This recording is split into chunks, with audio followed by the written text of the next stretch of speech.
Shamanic Sundays, everyone. Good to see you out there. Good to be here with you, Dad. Good to be for all of us. Yahweh. Yahweh, Yahweh.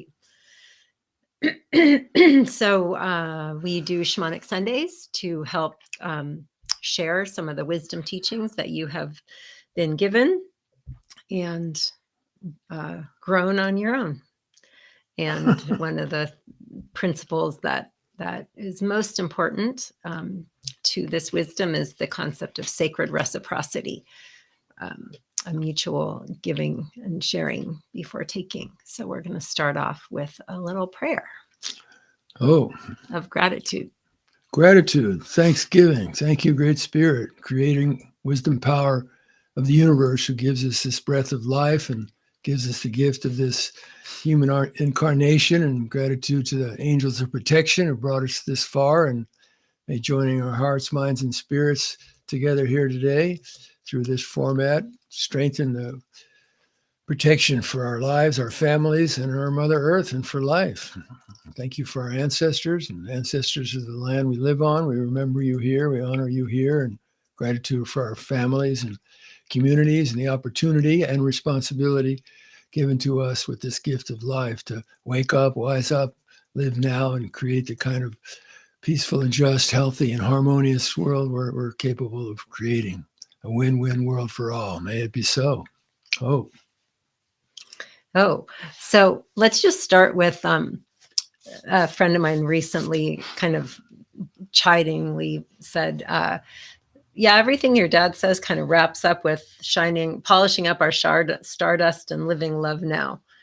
And I said, yeah, that seems to be pretty much what it comes down to. So could you speak for a minute about why you think, or it doesn't have to just be a minute. I was going to say, well, all of a sudden I was feeling limited. Think, whoa.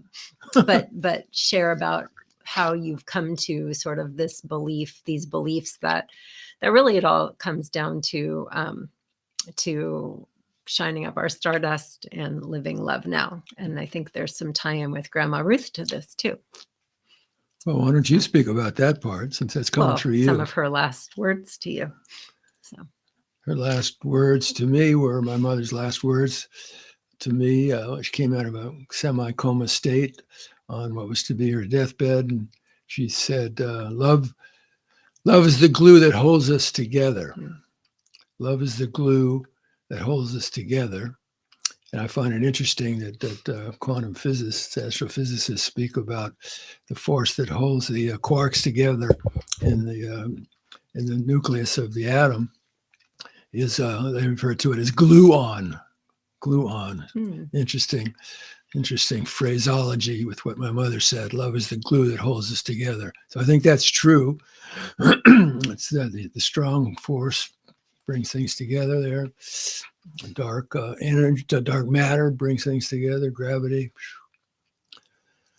And the essence of our being, let's just say leave room for the cynical, questioning, intellectual, rational mind of Western Eurocentric conditioning based on the false perception of separation. Let's just say if the essence of our being is love.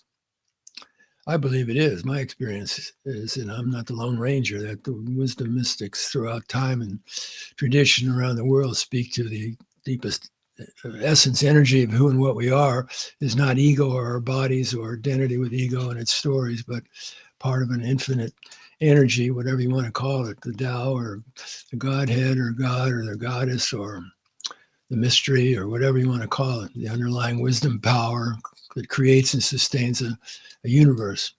So if the essence of our being is love, then in any given moment of being alive, we're either consciously connected with the love that we are, and it's juicing us, and we're extending it outward into the world, or we've fallen asleep, and we've unconsciously disconnected our awareness from the attunement and communion with that infinite oneness that's the essence of our being.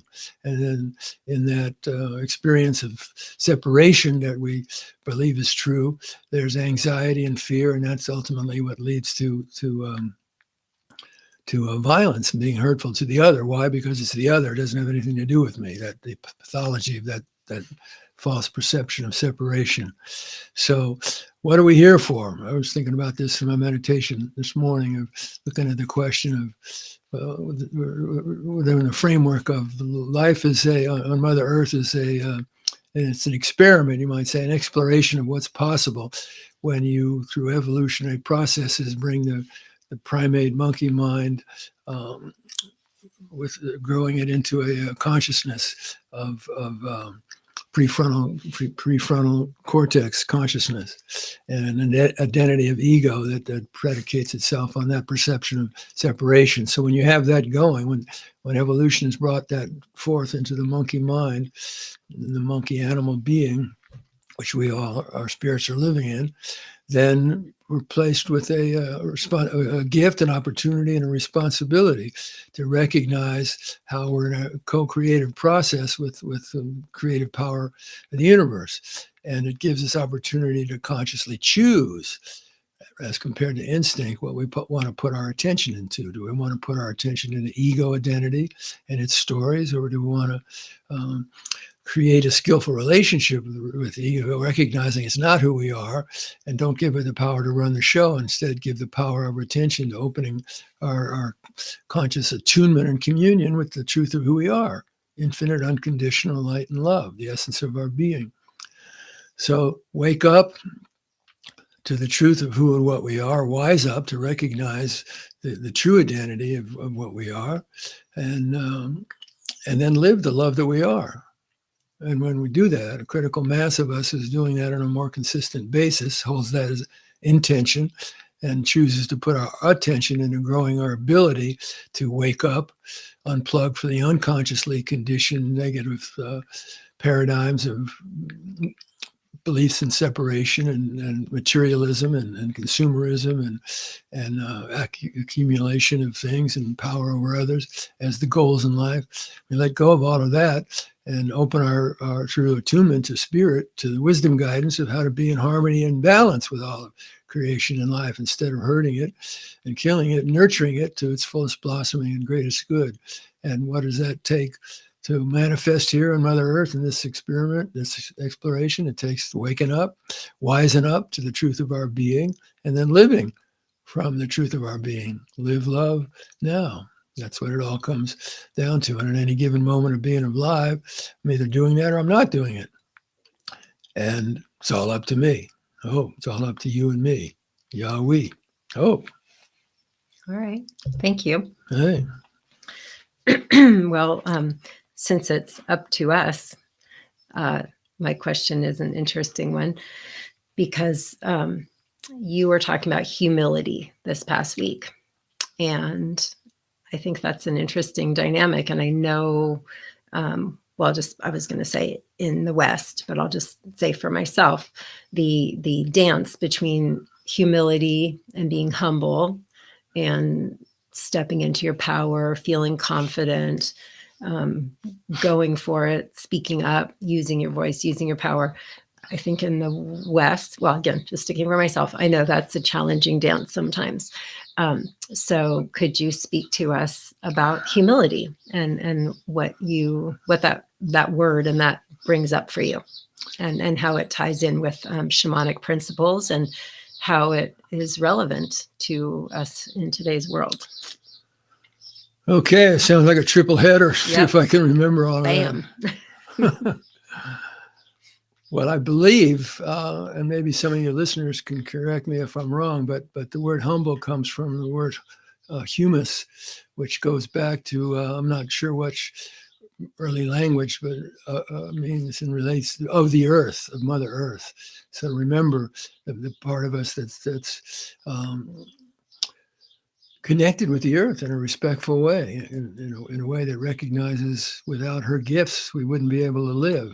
And so to be humble and not think we're greater than that wisdom power that comes to us from the earth through her creative manifestations, which feed our lives, sustain our lives. So to me, the dance between, or the interface or sacred marriage between being humble and owning our power and showing up from power with confidence to live our lives with integrity and authenticity, and be willing to step out of the comfort zone when Spirit guides us to do, act, and be in ways that aren't necessarily comfortable to ego, but serve fullest blossoming and greatest good for the healing of the sacred hoop. Takes courage and confidence, which is not the lack of fear or anxiety, but going forward anyway with faith and trust that we're not alone. And if we're truly from a sincere place trying to serve higher will and not ego, then Spirit's going to help us to do what it wants to use us to bring through, what gifts we can contribute to healing of the sacred hoop. So the idea of owning your own power, and the way humility interfaces with that is to recognize you're not the source of the power.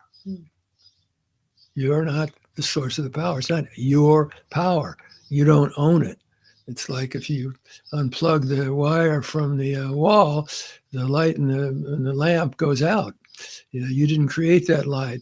There's technology set up to be able to bring it through. The ultimate source of that light is the photonic flow of energy from Father Sun, who gets it from previous stars and going all the way back to the beginning of this universe. Let's repeat that. That was so good. Repeat what? I should do this more often. Have you repeat things. Make sure we're all getting it right. This dance of humility and power is recognizing that we are not the source of the power. Yeah. And that the power is like what's on the other side of the wall when we plug in the plug, and we have the power to unplug it or not plug something. Yeah. Our electrical devices ourselves, we can tap into that power or we cannot, but we're not the source of the power. Yeah. I love that. I'm glad you remembered it. I'll try. So I don't have to repeat it. But another good metaphor of the process is gardening. We Andrea and I have to go out and water on a regular basis the plants and trees and bushes that are growing here in our home in Santa Barbara. They need that juice. And where do we get it from? Well, we have a thing called a hose, and we take that hose and we take it over to the spigot that's connected with pipes that goes to a water source. And then we turn the nozzle, and the water starts to come through the hose. We didn't create the water. That's the power. We didn't create that. We don't know how to create that.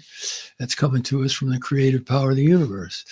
And then when it comes through that hose, we can pick that hose up, and then it's up to us to choose where we want to focus the energy, the attention, the water coming through the hose, what plants we want to water.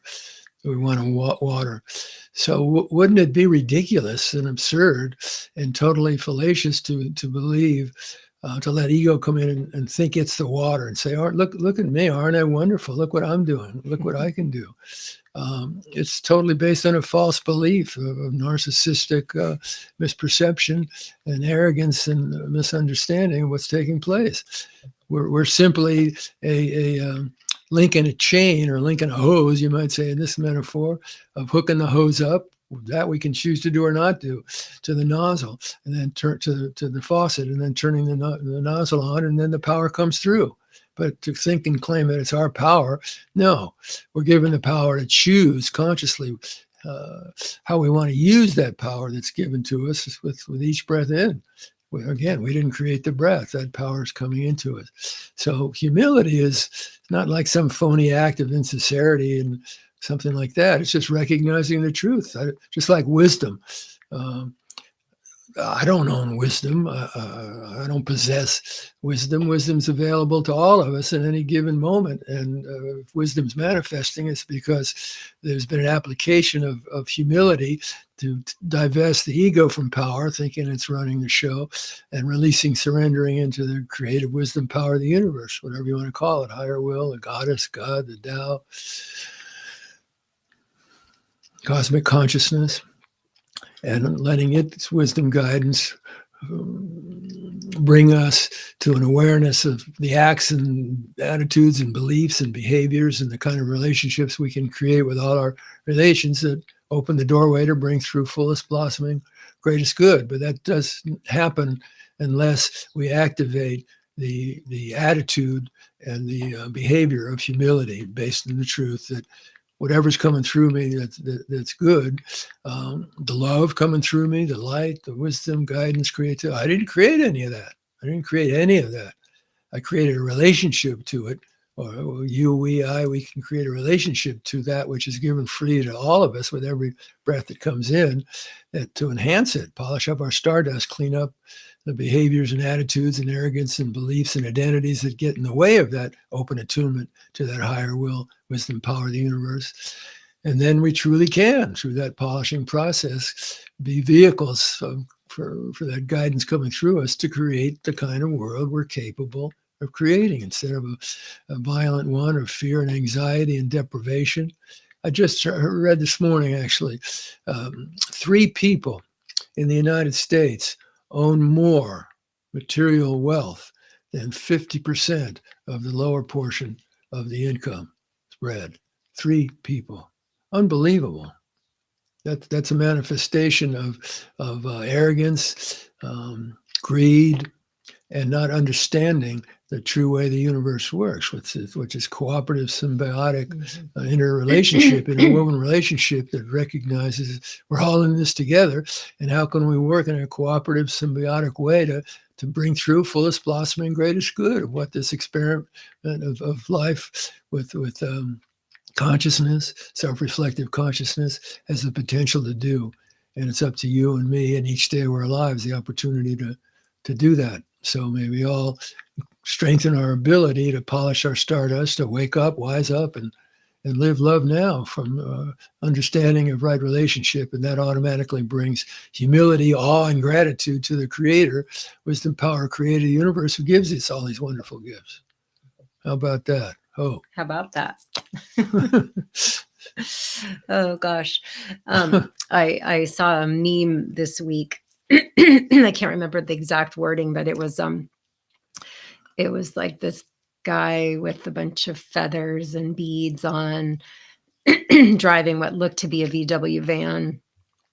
By the way, they're coming out with a new electric VW van. Huh. It's kind of cool. And I know electric cars aren't perfect, but they're a step in the right direction for sure.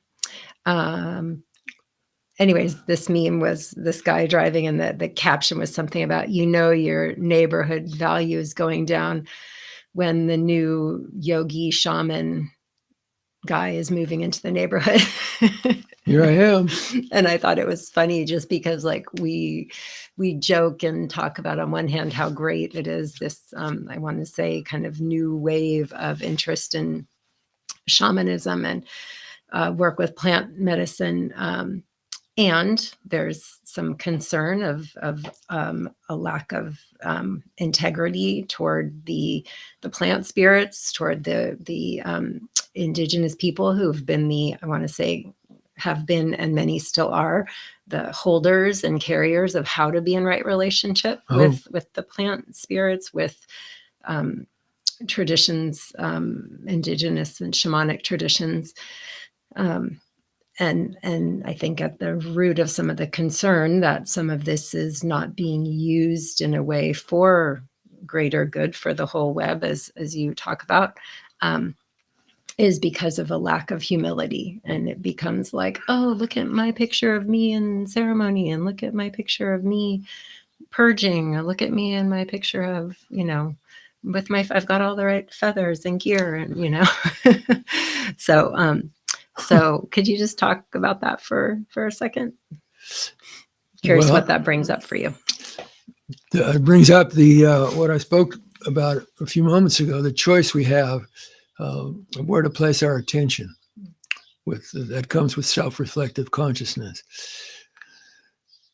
The choice being, do I give the reins, do I give the power to my ego identity to run the show? Or do I recognize that if I give my power of attention to my ego to run the show, and its connection with unconsciously conditioned beliefs from a culture, Eurocentric culture that has fallen asleep to the belief in separation.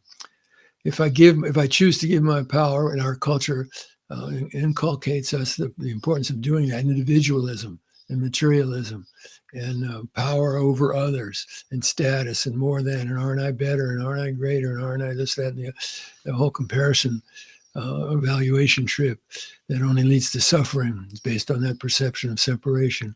So if we choose, as we've been conditioned by this culture to do, and which brings us into the troubles we have today, to believe that the deepest essence of is our egos, then we get the kind of, and the value base that comes of this culture, we get the problems that we have in today's world. And the problems are there as feedback to help us wake up to what we have been putting our attention into and how it creates the suffering that it creates, and consciously be confronted with, you want to keep this going. You want to keep this belief system and value system and behavioral system and paradigm about relationship.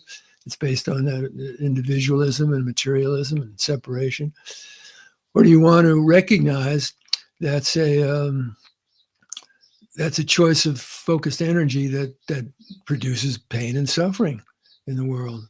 And do you think perhaps the world, you and your family, your life, might have had enough pain and suffering that it's time to pull the plug on that identity function, and instead open our awareness, open our minds, and deepen and expand and raise the bandwidths of our consciousness, of our awareness, to recognize and understand and live from the truth of our unity, of our sacred unity, and the truth of the cosmic love energy that is in us. It's the essence of us, and to step into and take ownership of the truth that we're not here by accident, and we all have gifts, every single one of us, that are needed in the world. If we develop those gifts, that can help heal the sacred hoop and create the kind of world we're capable of creating. But that's not going to happen as long as we're identified with our egos, our physical bodies, our material being, and we disregard and disrespect the deeper truth that the essence of our being is part of an infinite, unconditional, interwoven web of light and love and creative wisdom power that manifests the universe and maintains the universe. And every breath coming in, just ask that question: how do you want to use me? You want to use me to create pain and suffering, or you want to use me to open awareness to what's present here for you? Infinite light, love, guidance, wisdom, creativity, joy, peace. Oh. So right as you said, what kind of web do you want to weave? This huge daddy long legs appeared and just started climbing up right next to us. Hello, little critter. Thank you for joining us. Synchronicity. And reminding us of our power and what kind of web we want to weave. You also said something about who's running the show. And so I thought on this theme of humility and who's running the show, if you could take us into a visualization on that we can ask ourselves, who's running your show? Who's running my show? Who's running your show? And how do we meet that question?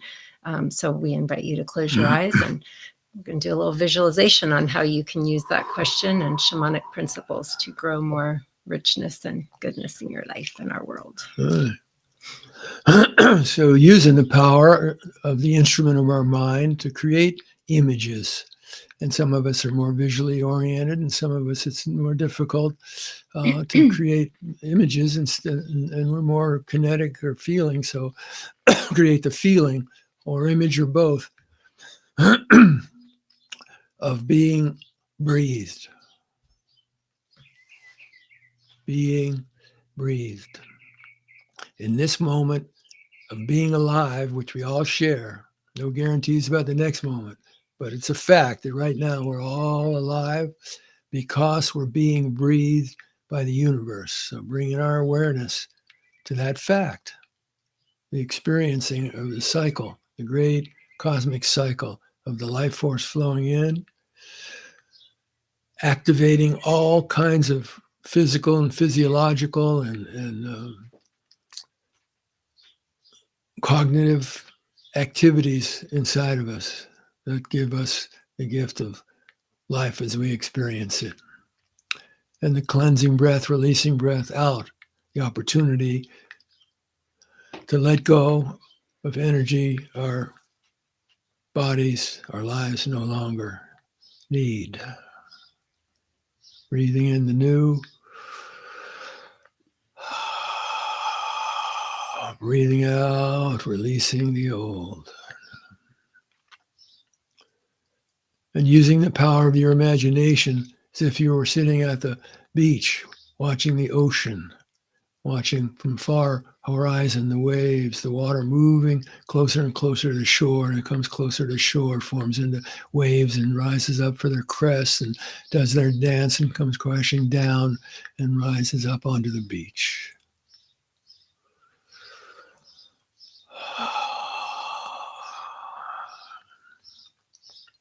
And the power of imagination, instrument of mind, seeing that when that wave moves from the horizon closer and closer, comes up onto the beach, and you're sitting there on the beach, that wave transforms into life force energy, invisible life force energy flowing into you,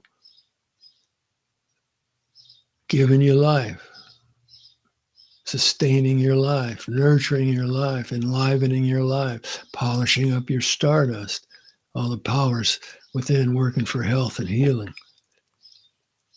And ask you the question, what do you want to use me for?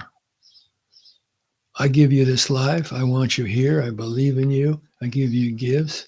And I give you the gift of consciously choosing what you want to do with this breath I give you, with each intake of oxygen. Opening our awareness to recognizing that we're given this opportunity with each breath in, and responsibility with accountability to the choice we make, how we want to use this energetic breath of life that flows into us. We're given the opportunity by the Creator, power of the universe, to co-create with it. That's the contents of that question. What do you want to do with me? We can co-create something together here. What do you want to co-create? And if we choose to not be present to the breath and make that choice consciously, we're allowing our unconsciously conditioned programming to reactively live out what we've conditioned to. Stimulus response, stimulus response. It keeps the whole paradigm of injustice and discrimination and violence in the world going. Oppression of peoples of color, the hurtful behavior to Mother Earth, to animals, to plants, to each other, to ourselves. Keeps it all going.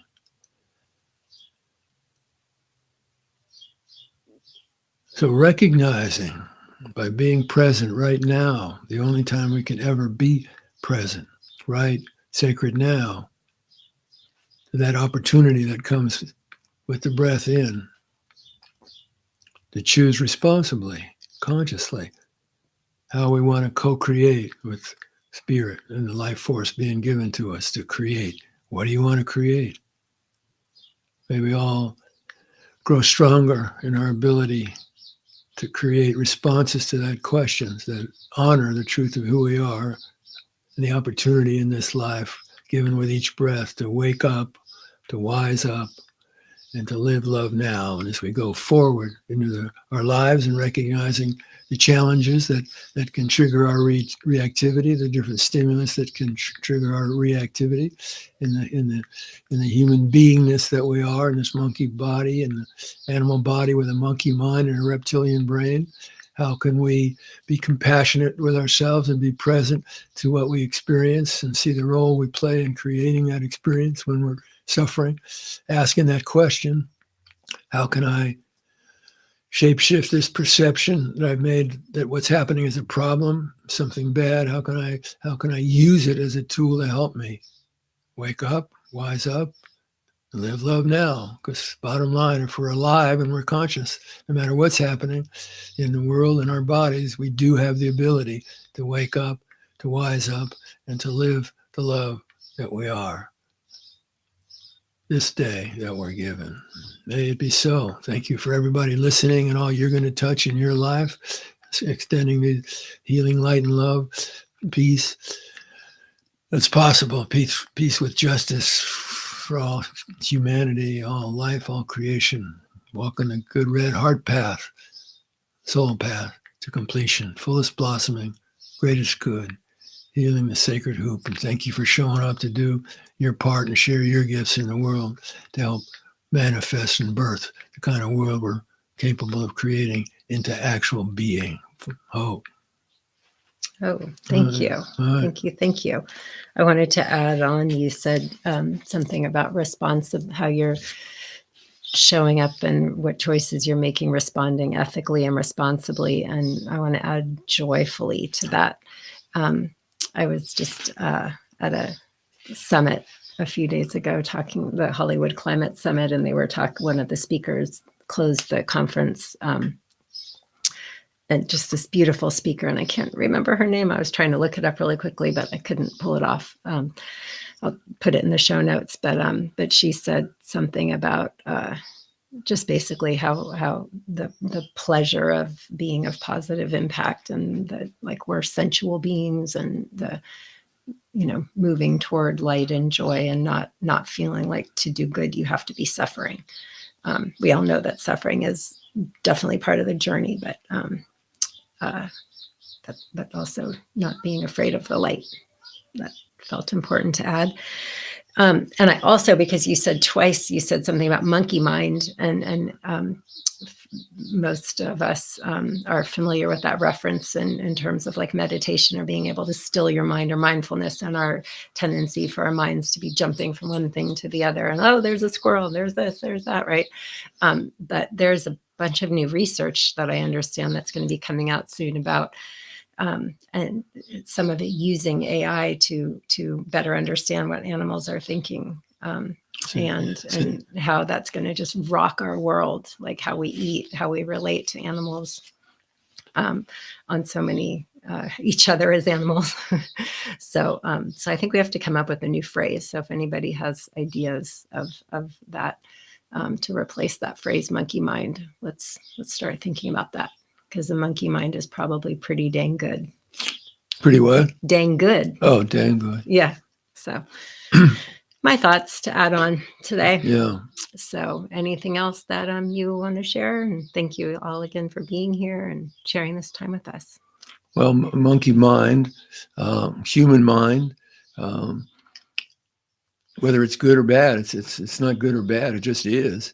And the real question is how to create a skillful and responsible relationship with it, that we use it for good. We use it for betterment of the whole community, the whole tribe, of humanity, the whole tribe of the plants and the trees. And I think one of the reasons the medicine like ayahuasca is coming out of the jungle and moving around the world, it's vegetative awareness. It comes from plants and trees that know and depend upon the interconnectedness of the roots. And they're trying to help us recognize we have that same interconnectedness, and to work cooperatively with each other instead of competing against each other and destroying each other to get our scarce goods, but then ultimately destroying ourselves because we've destroyed the source of where it all comes from, the interconnected oneness. That it's all about waking up. It's all about waking up and using the mind that we have and the different parts of it, and taking ownership that the monkey mind in the human body does have the potential to create harm and violence, or it has the potential to create harmony and balance and beauty and joy. And it's up to us as determiners how we choose to use that life energy that's given to us with the breath by the Creator. So may we all grow stronger in being present to the breath, the gift, the opportunity, the responsibility. Use it wisely. May it be so. May it be so. Thank you. Thank you. Have a great week. We'll see you next Sunday.